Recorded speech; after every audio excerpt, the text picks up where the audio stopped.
it's nice and windy. It's Friday. Tomorrow we're supposed to leave if we can get out of the sight. But I should be wearing sunglasses, but I'm not, clearly. go get your sunglasses. All right. He'll be back. Real life, folks. He's back. Got sunglasses. So tomorrow, like I was saying, we're supposed to leave. That's if we can get out of the site. But Matthew likes to do some stuff the day before we leave, meaning, and it's gonna rain, so he doesn't want this stuff wet. One of the things is, here is our famous tablecloth. This is the one that got stolen. I don't know why, because it's uglier than dirt. You're probably looking at it like, why? Like you can see. It's like, thread worn. There's nothing left look, of it. is that hook in that yet? But yeah, it's like, yeah, the rain and the sun and the wind just kind of beat it to death, huh? Time to go bye-bye. All right, let's see. But not the clips. No, I'm keeping the clips. We should have 12 clips. And stay tuned. Our next park might have a picnic table. And if it does, y'all get to see what our new picnic table cover looks like and if it will last as long as this one lasted. This one lasted what? We put it on in May. I mean, we used it before May, but I'd say it lasted in Florida summer like 3 months. Yeah, it should have lasted longer than that, but it didn't. So, in the trash it goes. Bye. Bye-bye. But that's the famous tablecloth though. So here's where he put all the clips. He's gonna bring the Blackstone in. He's gonna put my lights up, which I might help him with the lights because we have a box that has these little, bubble wrap holders. There it is. And that way I just do it on travel days so they don't get scratched up and broke and stuff like that. I'll show you the little bags. See? Little bubble wrap bags. And then they just fit right in there. See, just fits in this little bag. Each one, we have 12. And they're on our Amazon store, by the way, if you would like some lights like this. They work really well, and we got them like in February. And they shine super bright. Yeah, they're super bright. I think the ones we got have like daylight and yellow light. And soft or something, yeah. And we have it on daylight. And I mean, like when we pulled in here and set them out the next day, we got to meet our neighbors, and they're like, we looked out the window, we're like, whoa, look at those lights. So, and we liked them. We saw our friends when we were boondocking is where we got the idea of getting them, because when you are trying to find your spot, like in the desert, everything looks the same, right? But if you have like these lights lit up, they're like, oh, there we are. Especially when we're in our spot out in Yuma. Some of you know where that is. It's just, you need these. That's funny. Get out of my head, because I was picturing that spot when I was talking about it. Meanwhile, Sean's recording me doing all the work. Look at him, y'all. His arm is doing so well, too. Yay, for medicine. Okay, and then show them how it fits all in the box. Because this is exciting. How Sean says, I'm helping. Because this is exciting, y'all. I want y'all to see how easy it is to travel and put this up and stuff. And that's how it came, too. I think they were, yeah. And I'm like, I'm going to save this box. That's neat. And then there we go. And then, you know, you go bouncing down the road. They don't fall out all over the place, right? Nope. These are good lights, and it's a good holder. All right, y'all. We have been here for 2 months. Matthew set up this Blackstone on day 1, and you didn't use it once. Why? It's too freaking hot.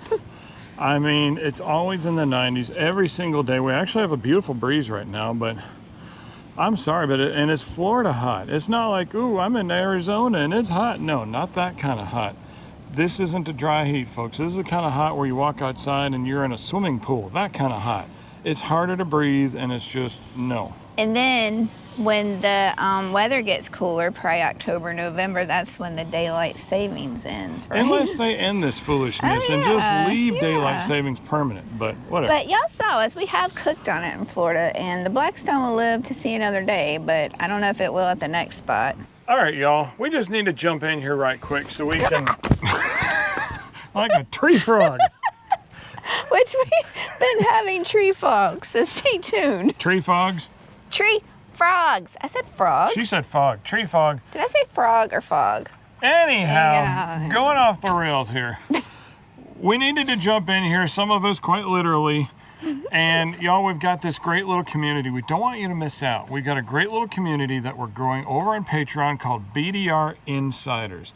And as you know, YouTube videos are kind of lagging a little bit behind. And over on the Insiders group, we offer up-to-date, real-time videos, uncut videos, not edited or anything, about our real life and what's going on with us. We would appreciate y'all hopping over there and join our little community, and there's all sorts of other perks. It's all laid out there, real easy to see. They might even hear about frogs. Ooh, beware of the frogs. Are we on the Serengeti? Are we in the no. Are we in the Serengeti? We're in Florida. Where lizards get fried to a crisp. Oh, yeah. Your solar system goes to overheat, and your black tank done stank up your RV. So starting from the beginning, the lizard. I like lizards. She's not so fond of them. I won't touch them. I'll look at them. I think lizards are cool. So if you know what a power pedestal looks like, we opened up the flap, the little flap to turn it on. You know, that got the breaker right there. You flip it on. So we were going to do that. You were going to do that. And what'd you see? Well, I saw the lizard kind of hanging out, and I'm like, okay, well, I flipped it off real quick because we're trying to use our solar during the day.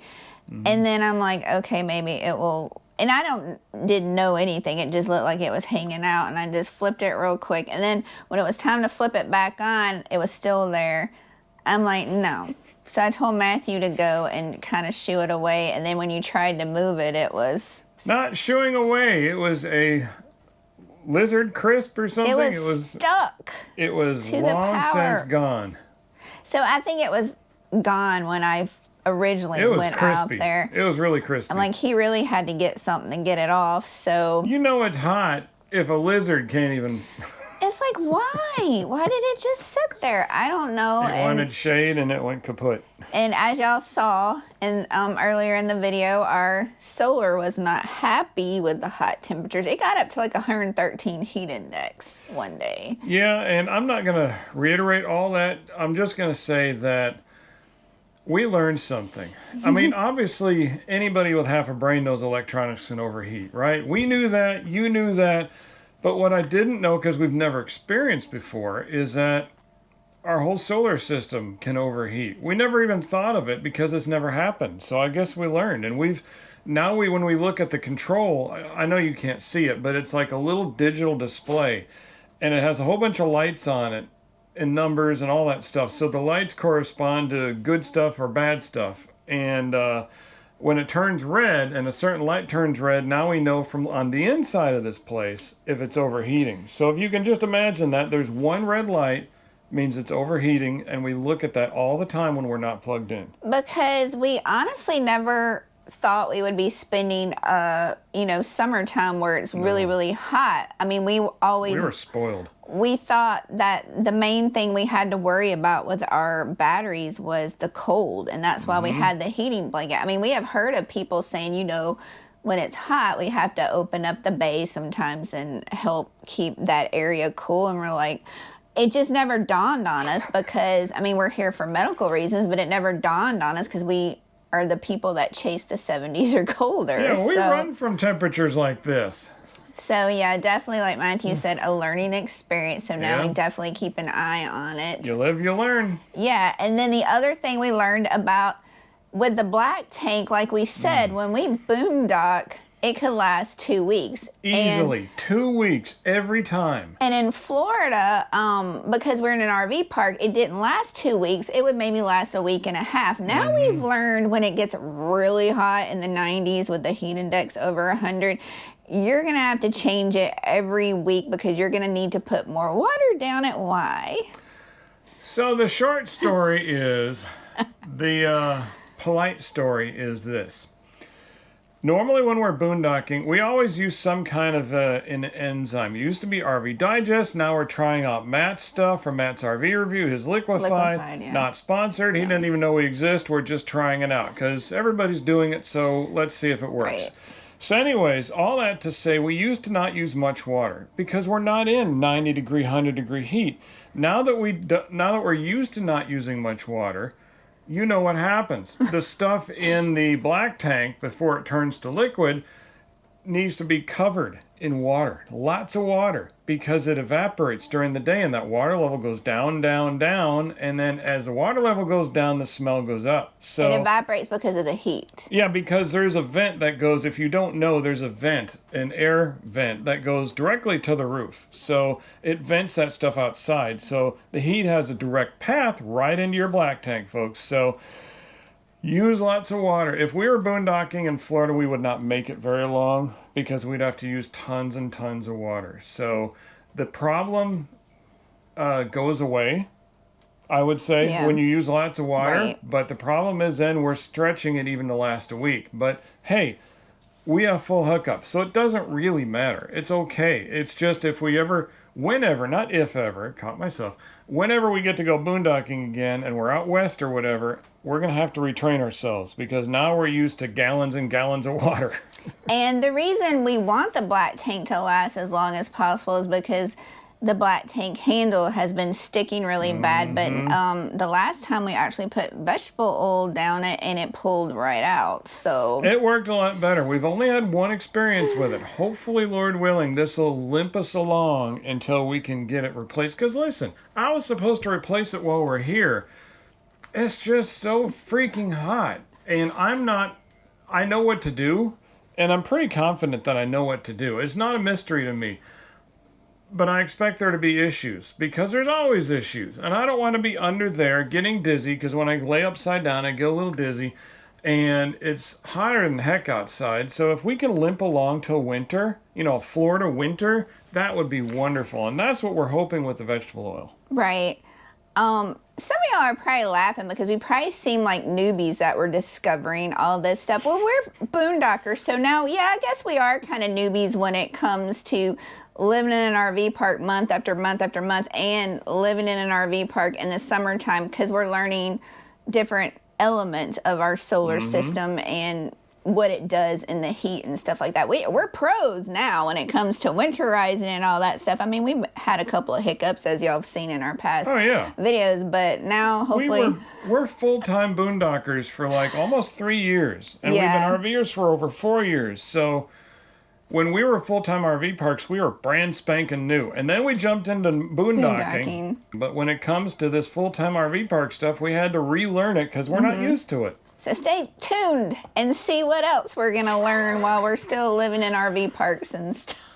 You're never done learning, I tell you. And usually when we learn something, it's usually either hilarious or it's a crisis. It's one or the other. And some of y'all are probably like, oh, there's that one thing they haven't mentioned yet. Is it going to happen? I hope not. Nothing else. Oh, yeah.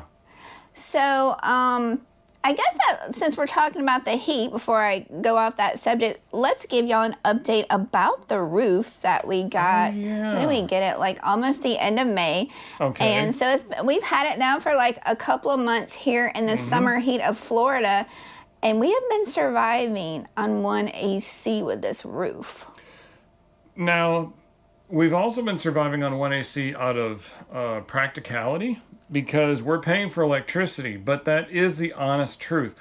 We have been fine and content with one AC, and that's because this roof, which we didn't know, they never told us when they gave us the roof, this roof seems to have some kind of insulating value. So honestly, we're a 36-foot rig. If you're in a little 20-footer, you may only have one AC. We have two, and we need two in the heat of the summer, except we don't right now, because it's perfectly tolerable with one AC because of this roof. This roof has paid dividends more than I expected. The bedroom, honestly, it stays so cool. We close the vents on those days where it got, and the heat index was 113, to help cool it off further down here. Because I think down in the living room, the ceilings are higher, so it takes more to cool it. But even going up in the bedroom with the vents closed, it still stays cool. So definitely a huge pro to getting that roof. It's keeping it cooler Yeah. in the summertime. Now, I don't know how it does in the wintertime because Florida,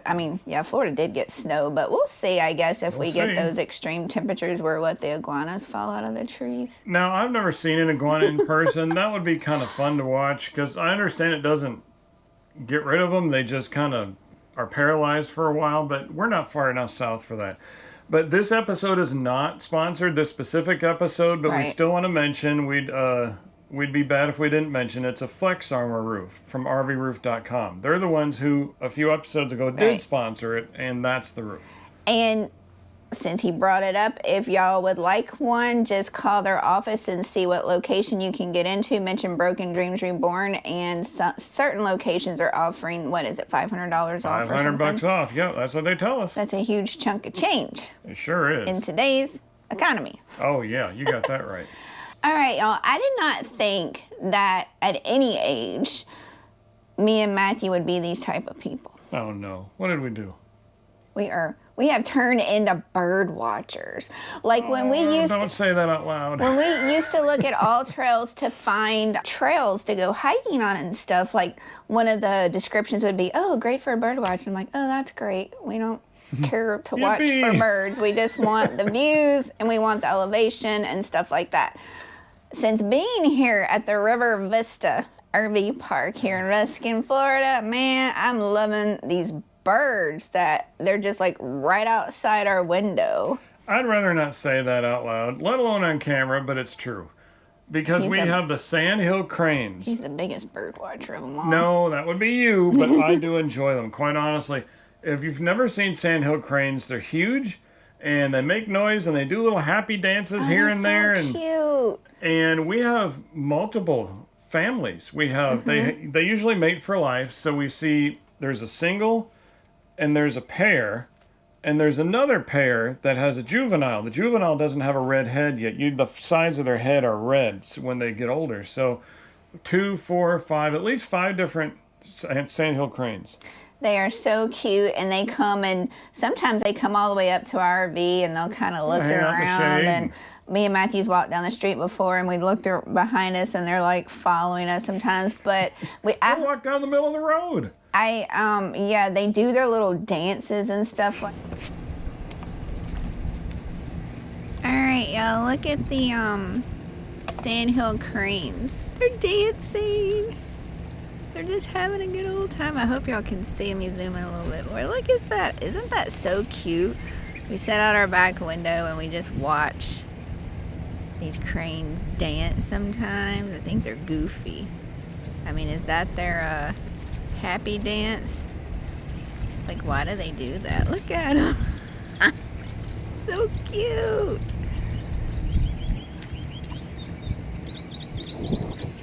Aren't they the funniest? I'm gonna call them what? Harold and Harry. What is it? Laurel and Hardy. Laurel and Hardy. I'm so glad y'all got to see this because we get to see it out the window, and I just happen to come out. Matthew's changing the filter. I'm like, I'm gonna bring my phone. You never know what these birds are gonna do, and they're like dancing like they're ballerinas. That one's like doing twirls and everything, Matthew.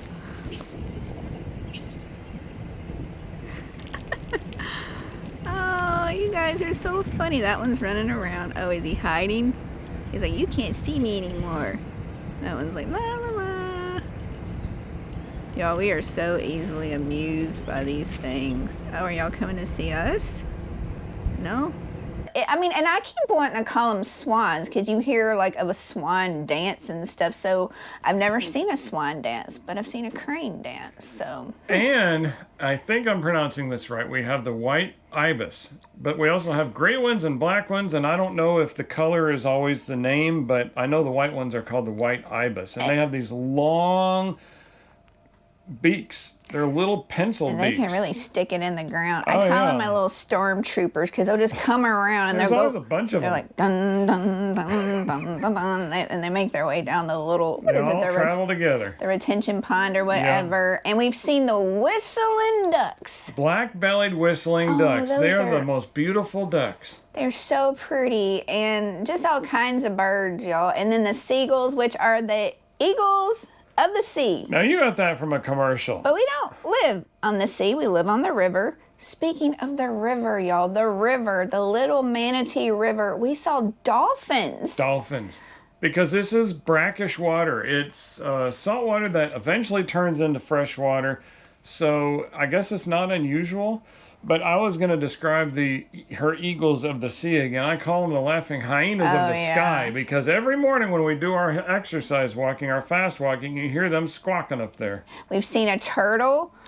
Yeah, there's a turtle. And tons of cats. Yeah. Oh, yeah. This is a cat paradise. So the only thing that we have not seen in this park yet is a gator. We're right on the river, but there are signs everywhere. Beware of gators. No gators. I'm afraid of the cats roaming around because of the gators and stuff like that. But we haven't seen any. But we have seen a what? I don't know. What did the fox say? Oh, yeah, and it's a big one, too. Oh, it's so pretty. For foxes, it's big. It's red, and it's got the black, and it does not, as soon as it sees us, it's like, oh, no, and then it just runs at full speed, y'all, but, yeah, it's fun to see, too. Speaking of the fox, we mainly see it when we're out doing our walks in the morning. This is a great park to walk in because we get to walk down by the river, and then in the older section where they still have trees. Yes, we like trees for shade, just not over the RV, but we like to walk under the shade trees. Yeah, I'll give into that, yeah. And we have these tree frogs, which that's going to be a new one for us. Before these slides come in, Matthew's going to be under there inspecting them because you'll be at the stove in the kitchen and it sounds like the stove is croaking. It does. You open the stove and there's nothing there. I told Matthew, I'm like, look in the drawer, look in the oven. I'm like, oh. And I go, in the bedroom, my window, the east-west windows, I can actually barely see over the top of the slide, the kitchen slide, the one with the refrigerator is what we're talking about, and the stove. So I look on there and I'm like, no frog. And yet you still hear the croaking. So she has this hilarious sign. Before I let the slides in, I have to go check the slides for frogs. Have you ever in your life had to check your slides for frogs before bringing them in? Right. And I'm sure y'all have already seen the video, but a frog has made its way into the RV. And it was very stoic. It didn't do anything, so let me get it and move it. I'm like, what is that? It kind of blends in with the floor, but I'm like, what is that? I don't want to touch it. I don't want it hopping around, so. So if y'all are enjoying our content and our wacky stories and us learning how to live in an RV park again, then share the video, comment. We love to read your comments and engage with y'all and like it. And subscribe if you're not subscribed so you can keep watching our wacky content of how we learn. It's all about our travel life, and we're going to bring you the good, the bad, and the ugly, as you know. So subscribing would really go a long way to helping us out. Yes. And it's free. All right, so give the peeps an update on your meds. It's been doubled now, or give them a little bit of backstory. Yeah, so the Parkinson's update is this. They put me on carbidopa-levodopa, and that's what I'm on. It's a little yellow pill. I take it 3 times a day. At first, I took 1 pill 3 times a day, and now I'm on 2 pills 3 times a day. So the 1 pill didn't do a whole lot. Honestly, it did not.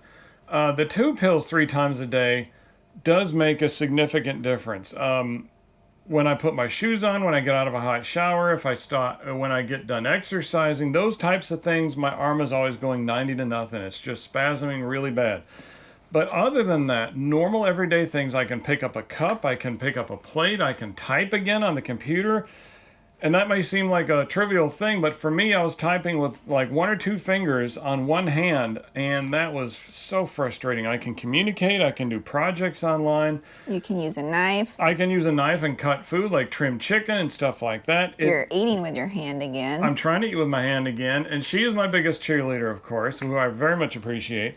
But it's doing a lot better, and there is still a ways to go. So September 22nd, unless that changes, is supposed to be my next appointment, and that's with the neurologist specialist who my regular neurologist, the one who diagnosed me, referred me to. He's not kicking me out of his universe, but he said, you need to see her because this is mainly what she deals with. So I get to see her, and we'll maybe let her tweak the meds the rest of the way. But I can even do this. I can hold my two arms together. Before, I never showed you how bad it was, but imagine doing the chicken dance. Yes, just like that. From here to here, all day long, every single minute you're awake, every second your eyes are open, that's what my arm was doing, unless I strong-armed Braced it, sat on it, do something else. So it's doing a lot better. I feel more like a normal person again, but I have a ways to go.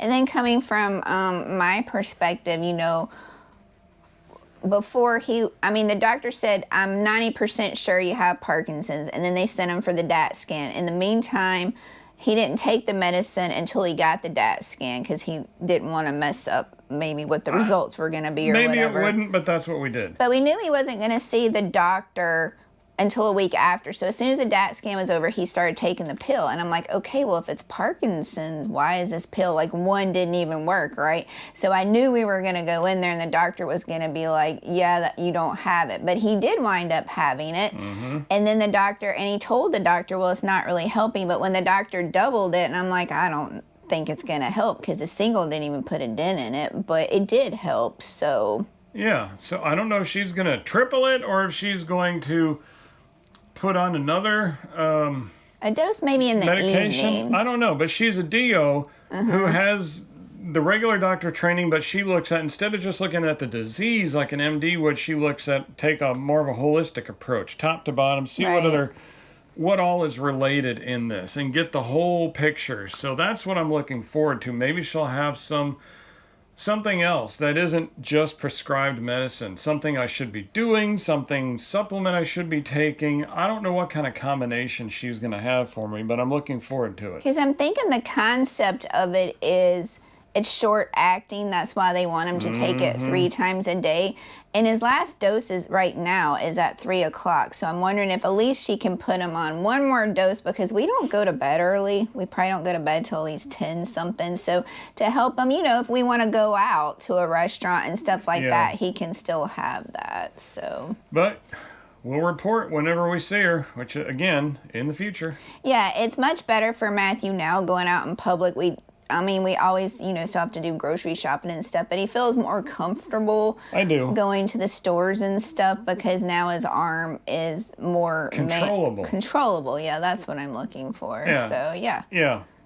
All right, y'all, we got to spend 2 months here in this RV park. They graciously let us extend another month, and we're not. It's a 55-plus park, and in the summertime, they let people stay that aren't 55, so they let us stay here for 2 months. We really liked the park because of the bird watching, right? And everybody here has been so nice. I think my only thing with it is certain sites, especially the site that we got, it's very tricky to get into. It's on a hill, and if you're in a travel trailer, it's probably not going to matter. If you're a Class A, it might matter, but for us, with our bed rails, the bed rails are here and the RV is here because one goes over the other. You got to be careful of it banging and clanging and all this kind of stuff.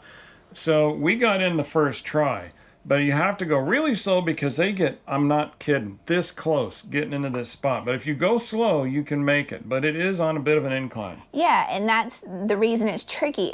The sites are nice and wide. The road's nice and wide. It's just because the road also has a crest in it and you go up. And it's very cresty, yes. When we first got here, the neighbors that were there before we saw them leave, they had a Solitude and they had a drop frame. She tried to go one way, the back jack scraped. She backed back up, tried to go the other way, it still scraped. Back up, and then she had to go in there. They finally got out. I'm like, oh no. She had to go in the yard across the street. Now, they had a drop frame. I think they're a little longer than us. We didn't have an issue with our jacks hitting, and we have snap pads on the bottom too. So I'm thinking if we go out the same way we came in, we might be good. But after they left, there was a Class A that came in a couple of weeks ago, and he didn't care. He was like, I'm going to fit this thing. And we were gone when he left, so I wonder if he scraped coming out. But, I mean, he came in at like 10 o'clock at night. I'm like, what is the racket? And I was like, you know, it's one of these sites where, honestly, if you were to look at and we don't have any video of this, of course, but if you were to look at the site, the hill where you go in, you see these deep gouges. Yes. Y'all have seen sites like that, even if you haven't stayed in them. How did the gouges get there? That's how.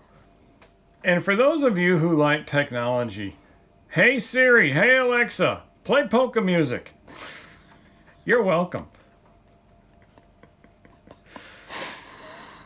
Put in the comments below how much you enjoyed that little thing.